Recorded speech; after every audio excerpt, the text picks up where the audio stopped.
قدرمنو کتونکو د پښتو نیوز رنګین خیالونو میلوالو یو ځل بیا السلام علیکم کله مخلص تاسې په درانه خدمت کې حاضر یم. لکه څنګه چې ما درته وویل چې نن د نیوز د ابتدا ورځ ده، له موږ سره ډېر شخصیات موجود دي، داسې یو بل ځوان هم له موږ سره موجود دی. نو له هغه سره به مرکه کېږو، هغه زه به پوښتنې کوو، هغه زه به شعرونه اورو، غزل به زه اورو، خبرې به ورسره کوو. جی السلام علیکم. وعلیکم السلام. جی اول خو ستا نوم راته وښیه او د کوم ځای اوسېدونکی یې، له کوم قبلې سره تعلق لرې؟ زما نوم خو عبدالمالک وقار، اوسېدونکی د کلاسپلا د ښار یم، دلته اوسېږم. خاص د کلاسپلا د ښار اوسېدونکی عبدالمالک وقار. نو زما وروره د شاعرۍ سره د له څه ټیمه زه شوق پیدا سوی دی؟ سکول کې وې، یو بل روزګار کې ولې، د شاعرۍ سره د سره کم شوق پیدا سوی؟ چېرته داسې اورېدلی یو شاعر د اورېدی، یو سندرغاړی د اورېدی چې ته د هغو څخه متاثره سولی، یا خپل ځاني یو داسې درد در سره رالی چې ته شاعري لیکلو ته مجبوره کړې؟ د شاعرۍ څخه خو مې شوق پیدا دا رقم سو د نن څخه تقریبا د 12 کاله له مخه، په 2008 کې مې شوق سره پیدا سو. شاعران به مې اورېدله، کتل به مو کتابونه، مطالعه به مې کوله، ځکه موږ شوق سره پیدا سو. دی ما ته ګوډه شاعري کوو، هغه راسته لګیا یو. کتابونه د کوم شاعر ډېر کتل؟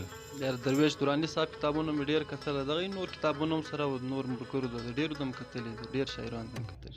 ښه دغه داسې. نو نن به له موږ سره کوم داسې ښایسته شعر شریکوې، یا خپل یا د بل شاعر د سره یو خپل شعرونه خو به هم لرې؟ خپل شعر به د سره شریک هم د یو مات ګډ شعرونه به سره شریک هم. اول یو دوه شعر دی وایي: سومه کمزوری وړلی نسم دا درنې خبرې، سومه کمزوری وړلی نسم دا درنې خبرې، او سومه کمزوری وړلی نسم دا درنې خبرې، راځي هر وخت د پښتنو د جنازې خبرې.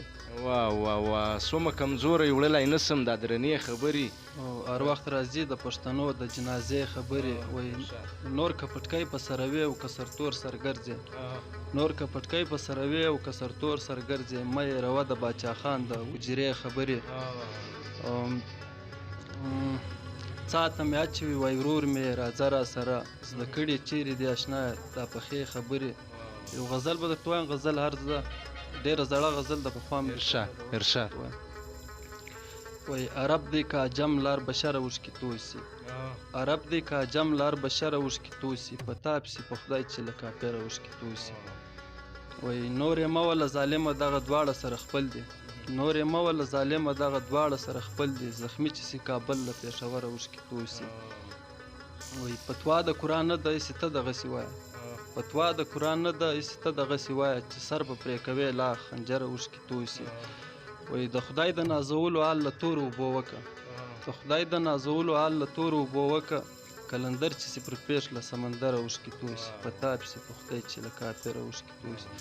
وایي: عبدالمالک وقاره والله زړه دې د شاعر دی، عبدالمالک وقاره والله زړه دې د شاعر دی، غزل چې جوړوي نو له شاعره اوښکې توسي، په تا پسې په خدای چې له کافره اوښکې توسي. وقار صاحب خالي لیکل کوې که نور څه زمزمې هم کوې، ریکارډینګ هم کوې له ساز د شي سره؟ یا بس خالي غزل ولیکو، هغه هم ډېر نسو لیکلی، غزل لیکو بس. وقار صاحب تعلیم لري؟ نه مې دی خاص ویلی دی، تر 8مه پورې مې ویلی دی، نور مخته نسته. دغه د یا بل به داسې کوم دی شعر له موږ سره شریکوې؟ بل به څنګه غزل په یاد به یو غزل بل هم درته ووایم. ارشاد. وایي: زړګی مې ډېر له ژونده تنګ سو اوس په څه کوم، زړګی مې ډېر له ژونده تنګ سو اوس په څه کوم، د جانان غم د افغان جنګ سو اوس په څه کوم. وا زړګی مې ډېر له ژونده تنګ سو اوس په څه کوم، د جانان غم د افغان جنګ سو اوس په څه کوم. ما خو په ټوله ژوند کې چیرې څوک وزلی نه دی، ما خو په ټوله ژوند کې چیرې څوک وزلی نه دی، نن خو مې تور توپک په څنګ سو اوس په څه کوم. وایي: ما ول و موږ ته خوشحالي راوړي آزاد بسو، ما ول و موږ ته خوشحالي راوړي آزاد بسو، بیرته بیا تندی په وینو رنګ سو اوس په څه کوم، د جانان غم د افغان جنګ سو اوس په څه کوم. نور په یادو نه ده زه دا غزل. صحیح ده، ډېره مننه کور ودان د ټیم راکولو، موږ ستا ډېر مشکور یو، مهرباني. ستا یم کور ودان ډېر خوښ یو، ستا په څنګ کې ناست یو، الله دې داسې ځوانان نور هم پیدا کړي چې پښتو قام و ځوانانو ته خدمت وکړي. ډېره مننه. مننه کور ودان.